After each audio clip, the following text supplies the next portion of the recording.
कहीं अगर आ जाता तो बबरवा फड़ियाए के जगह नहीं के मिलो।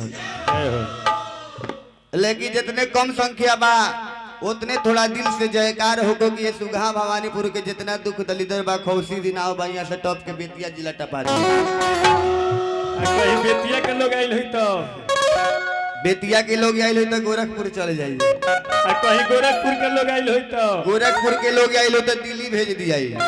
आई बेंजू मास्टर दिल्ली से आइल बड़ा भैया तो बेंजू मास्टर साहब के होता दलरवा का भी रुंगा से आइल बड़ा। लेकिन जितने कम संख्या बा उतने थोड़ा दिल से जयकार होको। प्रेम से बोली साची दरबार की, श्री वृंदावन बिहारी लाल की, वीर बजरंग बली की जय जय श्री सीताराम।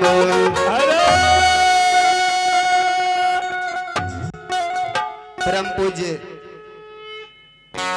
पदारविंद मानस मकरंद इसी राम नाम की बहती हुई गंगा में रसपान करने वाली सती सावित्री, सती अनुसुईया, सती सीता को चरित्र को चरितार्थ करने वाली माता और बहनों एवं बाल स्वरूप कन्हैया को चरित्र को चरितार्थ करने वाले प्यारे बच्चों एवं मानस कथा के श्रद्धालु भक्त, मैं दिनेश पांडे भोजपुरिया अपने समस्त मंडलों के साथ आप सबों को कोटि कोटि नमन करता है, प्रणाम करता है और आप सबों से प्रार्थना करता है कि इस साजीबाजी आवाज से यदि किसी प्रकार की त्रुटि हो जाए तो रुआ लगन हमरा के बालक समझ के क्षमा मत कर जाए।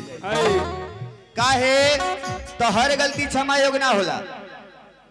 आज एगो गलती करे तो काल 2 गो जरूर गलती करे, परसों 3 गो जरूर गलती करे। यही तरह गलती पर गलती करत रहे, लेकिन जाए के बेरा एक बेर संक्षेप में बता दिहल जाए जौन भी त्रुटि फूटी भइल गलती भइल हो के हम सुधार कर ले, ना तो क्षमा कर देला के बाद में हमर भाव बढ़ जाई। बड़ा खुशी के बात बा, बड़ा सौभाग्य के बात बा कि आज सुगहा भवानीपुर ग्राम के पावन भूमि पर श्री राम भक्त हनुमान भक्त श्री रामायण शाह जी के दरवाजा पर आज हनुमान जी के आगमन हुए और वहां के माध्यम से वहां के दरवाजा पर सुंदर कांड के पाठ होके जाता। अब बतावल गए ए विश्वनाथ भैया ऐसे कि सुंदर कांड के पाठ हर जगह ना होला, हर आदमी ना करावेला। के करावेला जंत्र कहाँ होला? कहाँ होला? जो घर परिवार से सुंदर हो जाला, बोली विचार से सुंदर हो जाला, नगर बस्ती से सुंदर हो जाला, अरे तन मन से सुंदर हो जाला, ओकरे दरवाजा पर सुंदर कांड के पाठ होला।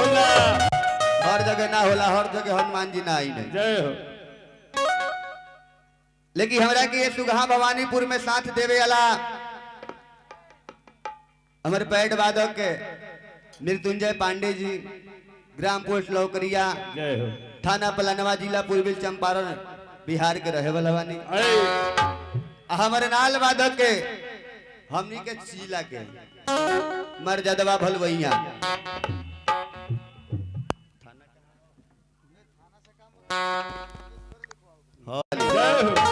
हमारे बेंजू वादक के रामनाथ जी,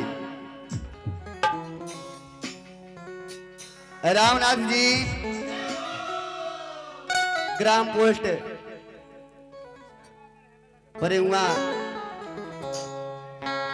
रक्सौल, जिला पूर्वी चंपारण, बिहार के रहे वाला बानी। मर्यादवा का रहे वाला झाकरापुर।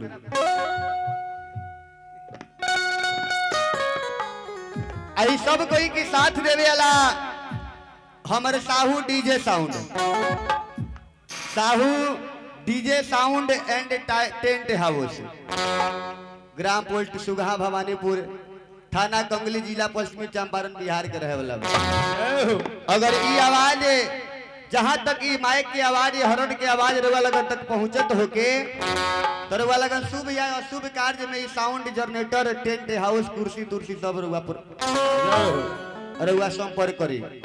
प्रोप्राइटर बानी श्री रामायण शाह जी, मोबाइल नंबर जितना हो के बाद में बता दिहल जाए ना जी। लेकिन हिंदू धर्म में बतावल गई कि कोई शुभ कार्य होला, कोई भी पूजा पाठ होला तो सबसे पहले बाबा गणेश के पूजा होला, होकरा बादे में कोई और देवता के पूजा होला। लेकिन ये शास्त्र के अनुसार बतावल गई, अब बहुत व्यास लोग, बहुत कलाकार लोग सबसे पहले बाबा गणेश के सुमरन करेला, आ बोलावेला। लेकिन श्री राधे कृष्ण हनुमान आराधना मंडल एवं जागरण मंडल के तरफ से सबसे पहले माई के बुलावल जाला। कैसे? काहे? तो वही माई के दया से, वही माई की आशीर्वाद की से, वही माई के बल से हमने गाई ने बजाई ने जा। कैसे हो? वह माई के आशीर्वाद से हमने दुनिया देखत नहीं जा। जय हो। वह माई के आशीर्वाद से केहू पैड बजावेला, वह माई के आशीर्वाद से केहू नाल बजावेला, अरे वह माई के आशीर्वाद से केहू बेंजू बजावेला, माई के आशीर्वाद से केहू झाल बजावेला, वह माई के आशीर्वाद से घर में केहू केहू गालो बजावेला। भक्त कहले कि हे माई, भक्त के कहले हमारे रामायण भैया। कैसे? देखिए रामायण जी के कथा होके जाता, जय हो। रामायण जी के दरवाजा पर ही होता।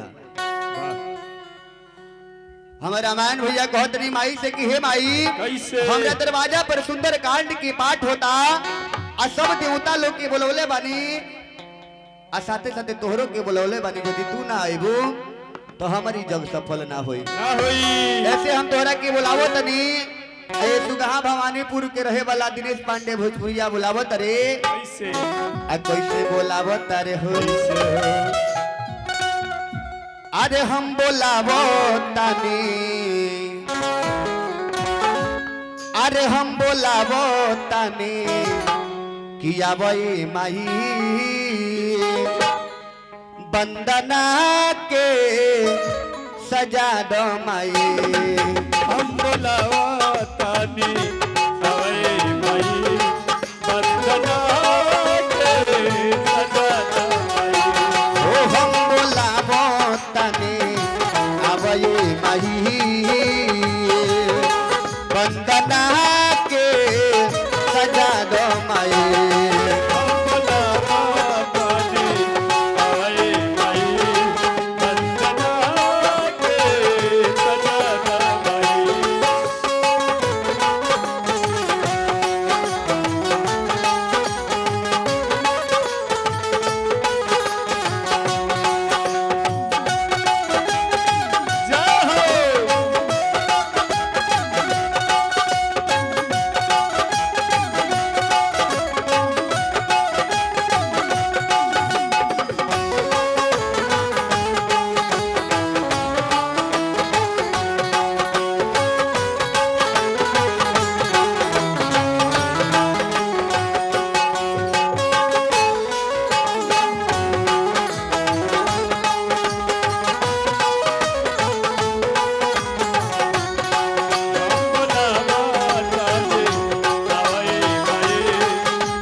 सुनले बानी की तोहरा दरबार में जे भी जाला उ खाली लौट के ना आवेला। सुनले बानी की वाल्मीकि जी पहले चोर रहनी, पहले डाकू रहनी, वहाँ के मुंह से पहले रामा रामा ना निकले, पहले मारा मारा निकले। लेकिन तोहरे दरबार में जाके ए माई राम जी के जन्म के पहले पूरा रामायण लिख के रख दी हनी। वाह वाह। तोहरे दया आशीर्वाद से। कैसे? लेकिन ये सुगहा भवानीपुर दिनेश पांडे भोजपुरिया बुलावत रे। कैसे हो? कैसे बुलावत रे?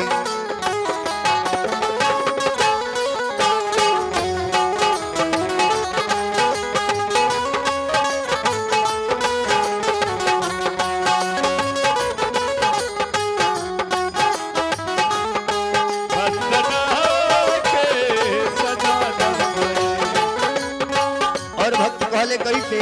कैसे? क्या हो जाता है? वो क्या हो जाता हूँ मैं?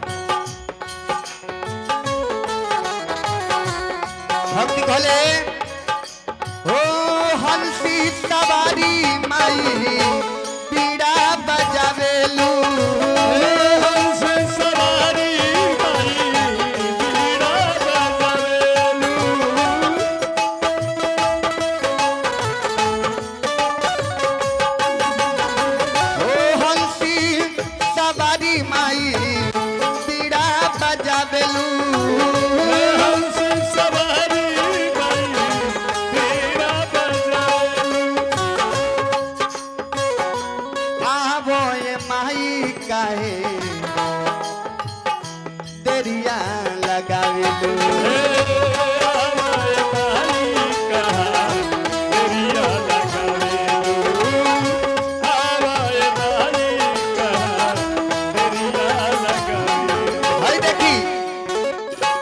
माई के बुलावे खातिर आ गई वाह वाह हमारे जगत्ता महोदय जी के जय हो रामायण शाह जी के धर्म पत्नी जी के तरफ से ही 52 रुपया के दान है ये हनुमान जी के दरबार में आई जय हो ए मंच के तरफ से कोटि कोटि धन्यवाद बा हनुमान जी से प्रार्थना करे कि वहाँ के दिन दुना रात चौगुना बनौले रहे बड़ा सुंदर बात कहने की कि जवना गछिया में पानी पटौलत है अपना हाथे कटावल महापाप हो महापाप हो जवना गछिया में पानी पटौलत है अपना हाथे कटावल महापाप हो दुख के दरिया में जौन इंसान अगर डूबत होके उ मनई के सतावल महापाप हो अरे समय होके तो भगवान के नाम पर खर्चा करी हई हनुमान जी के नाम पर खर्चा करी अरे कैस्टा नाच में लुटावल महापाप हो महापाप हो बाप रे बाप ओहू में तरह तरह के शुक्रिया अदा होला ए भगवान के दरबार में 2 रुपया दान दे हम कपिल भैया तो ये होई समस्त परिवार के जयकार बोलल जा सकता लेकिन नाचो और कैस्टा में बाप रे बाप शुक्रिया अदा नहीं होला कि जिन बाबू ने दिया रुपया मैं उनकी शुक्रिया अदा करतनी रे दादा 3 बेर लातवा से ठकठका देवला लोग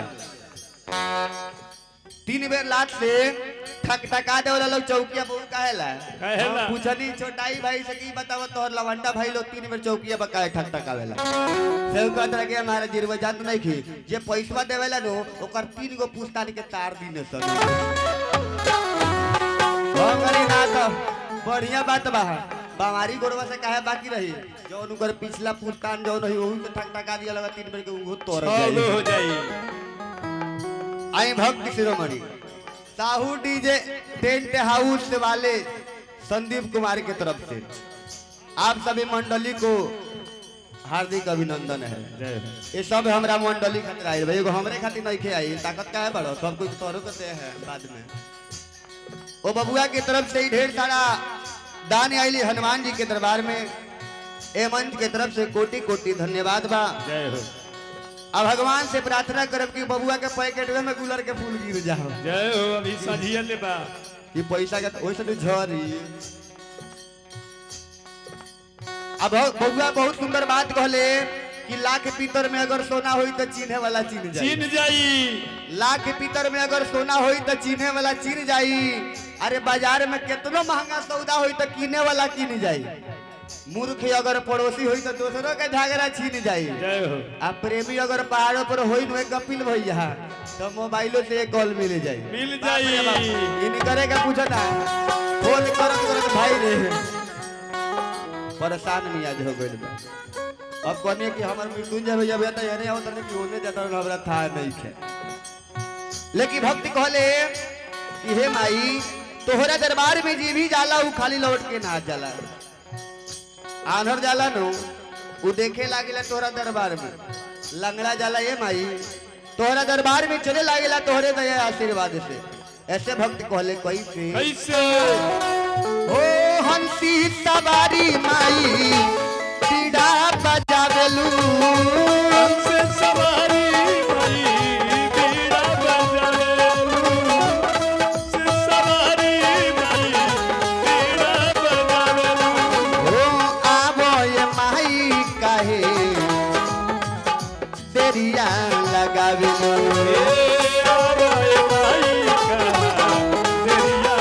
हो आवो ये माई काहे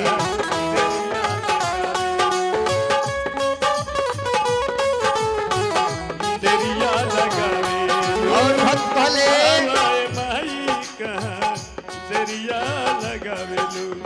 और भक्त कहले कि हे माई चढ़ी हंसा बाप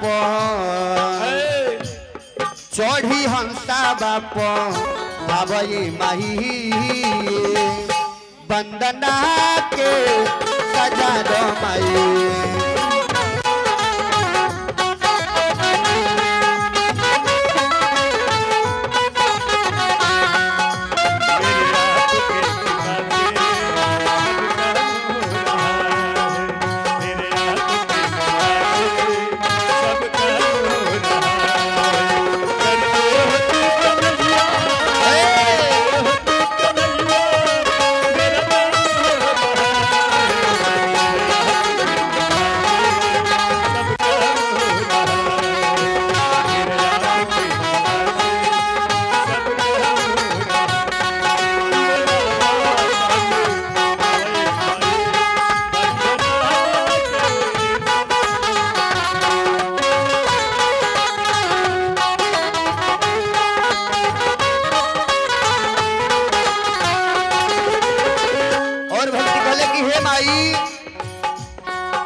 काली तुलसी के संवरल हूँ ओए, वैसा ही आज दिनेश पांडे भोजपुरिया के समार दो कैसे हो बहुत अरे कैसे कैसे हो कालिदास तुलसी के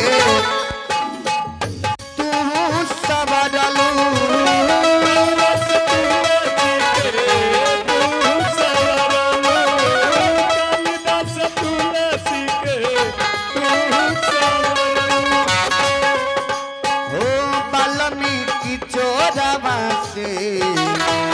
रामायण लिखबलू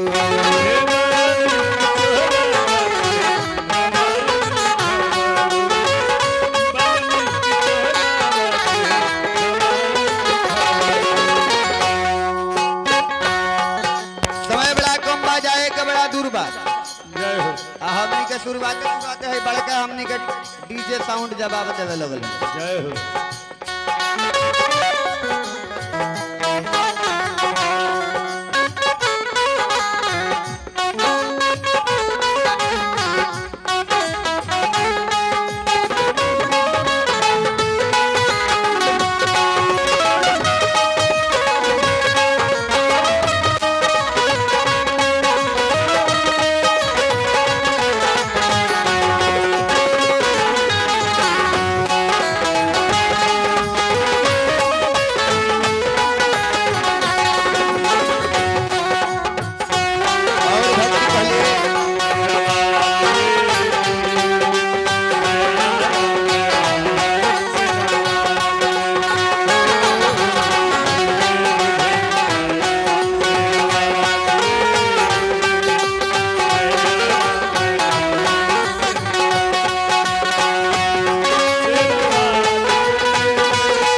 चेतन कुमार कैसे हो भक्ति शिरोमणि चेतन कुमार की तरफ से 11 रुपए के दान हनुमान जी के दरबार में आई और एगो हमार सिरवलिया निवासी रामनाथ जी बिहान पूछाए लगी ठीक साहब है ना कहले तो पूछाइए लगे वैसे हम कोने नहीं ना हुआ रामनाथ जी के सुपुत्र सिद्धवलिया निवासी वहां के तरफ से 11 रुपए के दान सबसे पहले आयल खो जय हो ए मंच के तरफ से कोटि कोटि धन्यवाद बा आ भगवान से प्रार्थना करे कि वहां के दिन दुना रात चौगुना बनल रहे जय हो भक्त कहले कि हे माई आए माई ए बीच सभा में तोहरा लाज रखे के पड़ी जय हो कहत रे कैसे कैसे हो कालिदास तुलसी तू सबदलू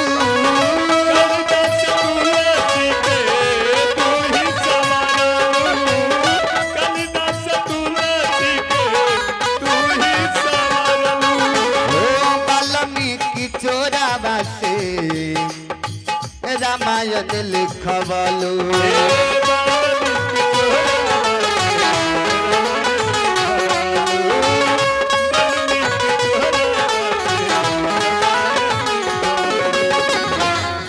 दिनेश पांडे तोहके दिनेश पांडे तोहके बोलावे माही बंदना के सजा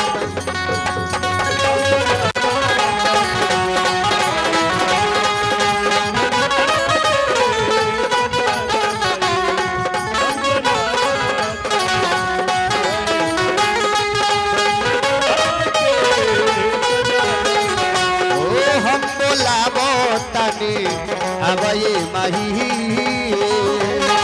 बंदना